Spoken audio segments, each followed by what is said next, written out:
संसार त्यागून दीक्षा ग्रहणाचा निर्णय घेतलेल्या मनोज कुमार तातेच्या स्वागतार्थ जैन श्वेतांबर समाजानं शोभायात्रा काढली। गुजरी इथल्या श्री संभवनाथ जैन श्वेतांबर मंदिर पासून शोभायात्रेला सुरुवात झाली।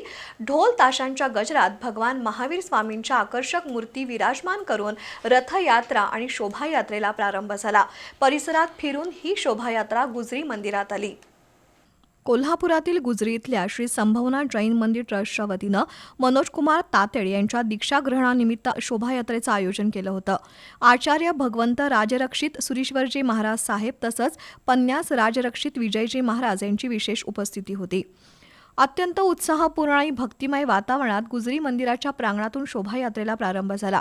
या शोभायात्रेत पारंपरिक वाद्यवृंद, नाशिक ढोल, नवयुवकांचा उत्साह आणि जयघोषांनी संपूर्ण परिसर भक्तिरसात न्हाऊन निघाला।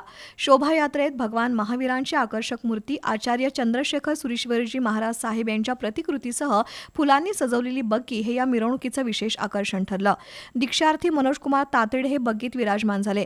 संसार उपयोगी साहित्याचं वाटप करत त्यांनी समाज बांधवांना सेवाभावाचा संदेश दिला। भेंडे गल्ली, छत्रपती शिवाजी महाराज पुतळा, भाऊसिंगजी रोड मार्गे ही शोभायात्रा गुजरी मार्गे मंदिराजवळ आल्यावर संघवंदना घेऊन शोभायात्रेचा समारोप झाला। यावेळी गुजरी संघाचे नरेंद्र ओसवाल, राजेश ओसवाल, बाबूलालजी रामसिन्हा, उत्तम ओसवाल, अरविंद गांधी, ईश्वर परमार, मनोज राठोड, दीपक ओसवाल तसंच अरहम ग्रुप, जैनिजम ग्रुप आणि श्रावक श्राविका उपस्थित होते।